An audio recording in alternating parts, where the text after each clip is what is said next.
Assalamualaikum. Salam, saya masuk Pak. Ini Bu, saya kesini tuh ada sesuatu yang ingin saya bicarakan sama Ibu Ya. tentang dilema etika atau ya rujukan moral seperti kasus-kasus yang pernah Ibu alami, Bu ya.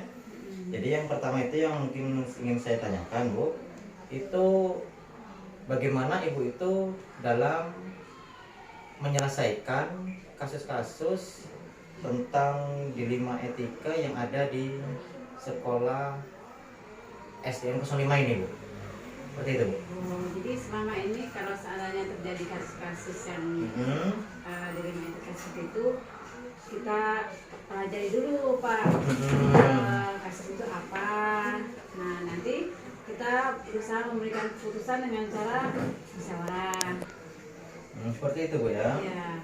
Jadi caranya bagaimana, Bu? Bagaimana Ibu itu dalam pengambilan keputusan itu, terutama untuk kasus-kasus itu yang mempunyai kepentingan yang sama-sama benar. Maksudnya kasus itu yang membingungkan. Asal yang A benar, yang B benar, itu seperti apa dalam menanggulanginya, langkah-langkahnya, Bu? Kalau seandainya kita bertemu dengan kasus-kasus semacam itu, saya sebagai kepala sekolah tidak memutuskan sendiri Pak ya, tapi saya berusaha untuk mengajak beberapa guru, atau kalau kondisinya cukup di sekolah dengan guru, kita cukup mendatangkan guru yang kira-kira guru itu memang memahami permasalahan tersebut. Nanti dari guru-guru tersebut ada masukan-masukan, nah lalu kita bisa memutuskan bagaimana putusan tersebut. Oh, seperti itu, Bu ya.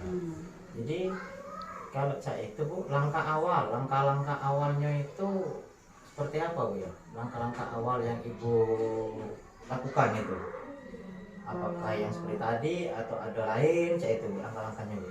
Yang pertama-tama mungkin kalau kita pahami dulu Pak, kasus itu kasusnya kasus apa.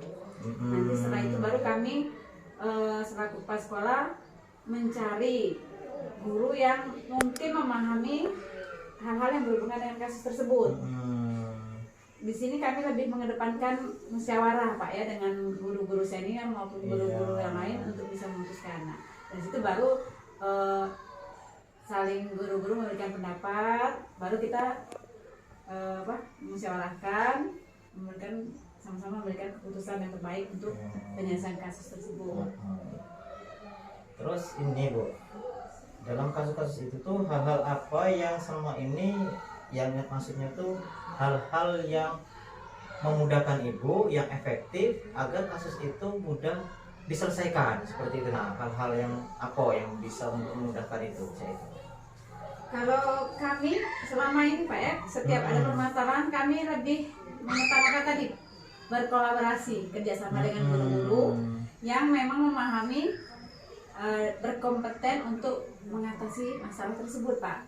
Jadi kami melibatkan Bapak Ibu guru yang memang betul-betul kompeten, yang sudah punya pengalaman yang banyak dengan masalah-masalah tersebut Pak. Ya, terus kerjasama. Ini, Bu, apa tuh namanya? Selama ini ada nggak, Bu, yang merupakan tantangan dalam pengambilan keputusan? Istilahnya tuh ada kasus-kasus yang menantang lah, yang kira-kira yang menurut Ibu tuh pernah tidak ngalaminya saya itu? Kalau kasus-kasus yang agak menantang itu kalau kita bersinggungan dengan wali murid yang agak punya temperamen Pak. Temperamen keras, misalnya tidak mau menerima kondisi keadaan anaknya tersebut. Nah, mungkin seringkali yang kesana Pak, yang berhubungan dengan wali murid yang temperamen terutama. Pokoknya kasus yang menantang itu, Bu ya, kasus yang melibatkan di luar warga sekolah lah, Bu ya. Seringkali terlibat warga sekolah yang tidak memahami kondisi sekolah. Kadang-kadang mereka sudah memberi keputusan sendiri, sementara mereka tidak tahu bagaimana kondisi sekolah atau kondisi kasus yang sebenarnya. Jadi ribut, Bu ya. Iya, yang sering bikin masalah. Jadi ini, Bu ya, dalam penyelesaian masalah itu apakah itu tuh diselesaikan pada waktu terjadi masalah atau dilakukan itu harus ada jadwal-jadwalnya Bu. Misalnya masalah hari ini Ibu jadwalkan, besok-besok, besoknya, atau bagaimana itu? Nah, sebenarnya untuk hal tersebut tergantung permasalahannya Pak. Kalau seandainya permasalahan itu bisa diselesaikan saat itu dan memang tidak membutuhkan atau pemanggilan orang lain di luar sekolah dan pada saat itu bisa diselesaikan, kita selesaikan hari itu.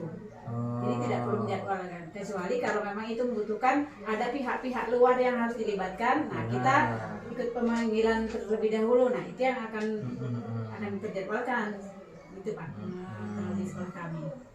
Terus kira-kira Bu, dalam penyelesaian itu adalah apakah ada seseorang atau faktor-faktor yang dalam penyelesaiannya itu bisa mempermudah Ibu atau membantu Ibu dalam pengambilan keputusan itu? Saya itu Bu.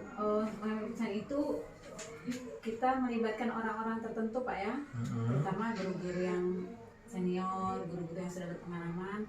Kemudian kita juga sesekali melibatkan komite kalau memang hal itu berhubungan dengan wali-wali. Oh iya. Jadi sangat inilah Bu ya. Jadi mungkin sangat membantu saya dalam istilahnya melakukan penyelesaian untuk etika yang ada di sekolah ini, terutama di lingkungan etika. Jadi Bu, ini yang terakhir Bu ya. Dan yang terakhir, dari semua yang tadi ya, dari semua permasalahan itu, apalah Bu pembelajarannya yang bisa didapat atau dipetik dari pengalaman Ibu dan yang sudah itu, pengalamannya apa ya? Pengalaman yang bisa diambil Pak selama penyelesaian masalah sekolah. Yang pertama ya, kita harus kita memperbanyak wawasan dengan semakin banyaknya masalah yang kita hadapi Pak ya. Kemudian kita juga lebih bijak dalam menyelesaikan masalah dan memberikan keputusan.